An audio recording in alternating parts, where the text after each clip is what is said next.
बिस्मिल्लाहिर्रहमानिर्रहीम। आज हमने जो डिस्कस करना है वो बायोलॉजी सेकेंड ईयर का फर्स्ट लेक्चर है, कॉन्सेप्ट्स इन होम्योस्टेसिस। ये फर्स्ट लेक्चर है बायोलॉजी सेकेंड ईयर का, कॉन्सेप्ट्स इन होम्योस्टेसिस। आज हम देखते हैं कि होम्योस्टेसिस का प्रोसेस जो है, मैकेनिज़्म जो है, क्यों अडॉप्ट किया जाता है और इसमें ऑस्मो रेगुलेशन क्या है, एक्सक्रिएशन क्या है एंड थर्मो रेगुलेशंस क्या है। ये वन बाय वन करके देखते हैं।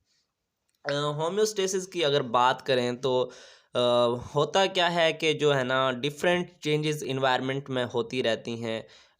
तो फिर उसको क्या होता है कि जब इंटरनल इन्वायरमेंट को जब स्टिमुली मिलती हैं, तो फिर उसको जो है ना, उस चेंजेस को, जो एक्सटर्नल इन्वायरमेंट की चेंजेस हैं, उसके मुताबिक इंटरनल इन्वायरमेंट को रिस्पॉन्स करना पड़ता है।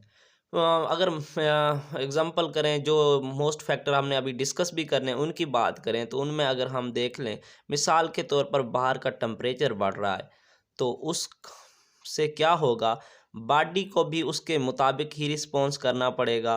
अगर बाहर जो है सल्यूट की कंसंट्रेशन बढ़ रही है, तो उसके मुताबिक भी बॉडी को जो है रिस्पॉन्स करना पड़ेगा। अगर सॉल्वेंट की कंसंट्रेशन बाहर ज़्यादा है, तो उसको भी बॉडी को रिस्पॉन्स करना पड़ेगा।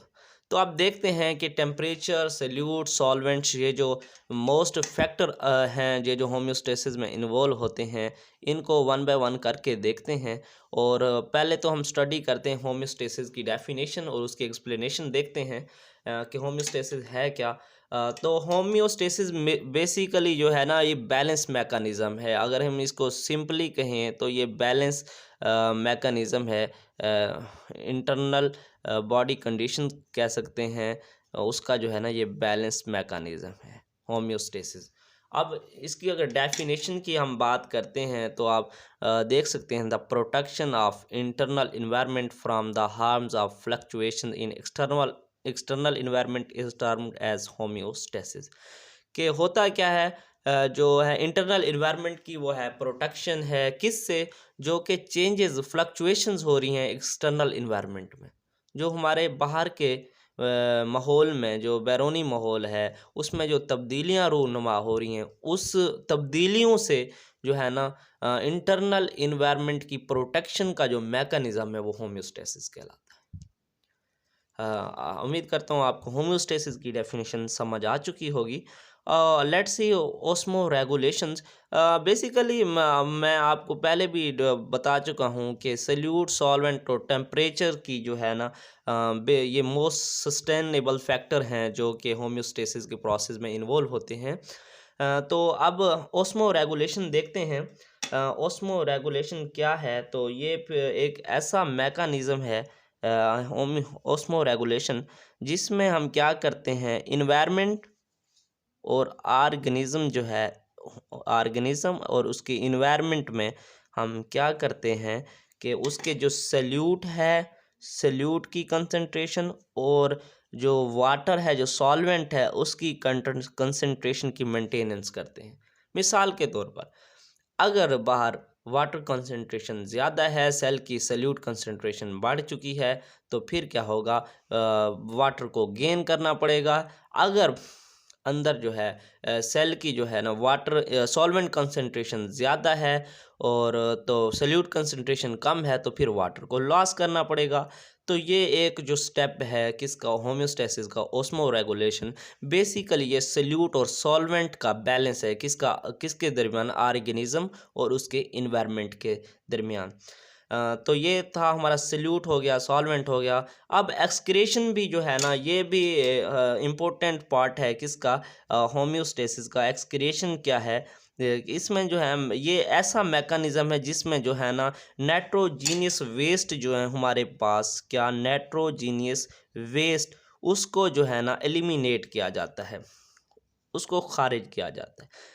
उस प्रोसेस को क्या कहते हैं, excretion. The mechanism which eliminates nitrogenous waste is referred as excretions.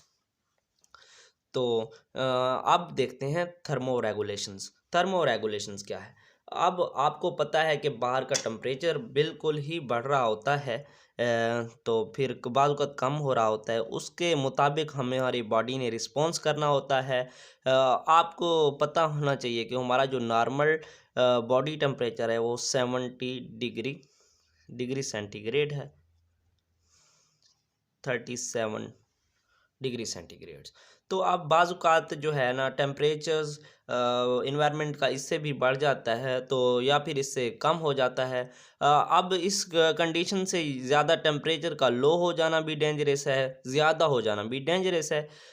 तो फिर होता क्या है, जो बाहर की जो तब्दीलियाँ होती हैं टेम्परेचर्स की या इसके अलावा सॉल्यूट सॉल्वेंट की, तो उसमें जो होम्योस्टेसिस है वो हमारी जो बाहर की इन्वायरमेंट की जो फ्लक्चुएशंस हैं उनको क्या नैरो रेंज में रखती हैं, नैरो रेंज में।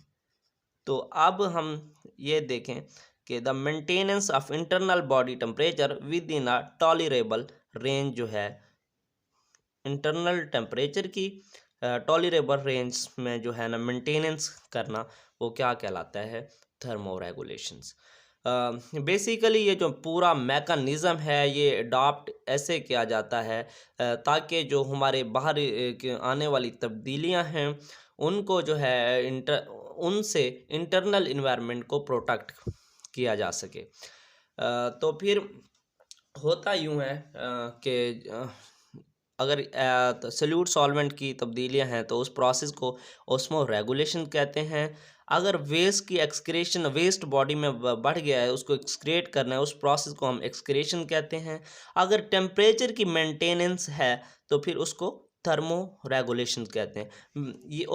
ये तीन जो ऑस्मो रेगुलेशन, एक्सक्रेशन और थर्मो रेगुलेशंस हैं, यही जो है होम्योस्टेसिस के प्रोसेस हैं। ठीक है। तो अब उम्मीद है कि आपको डेफिनेशंस तो वाज़े क्लियर आ गई होगी ऑस्मो रेगुलेशन, एक्सक्रेशन और थर्मो रेगुलेशन की, और इससे आपको ये भी समझ आ चुका होगा कि होम्योस्टेसिस जो है किस तरह से हमारी बॉडी को बैलेंस कर रहा है।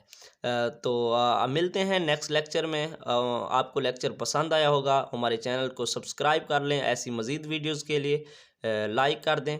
Thank you so much. अल्लाह हाफिज़।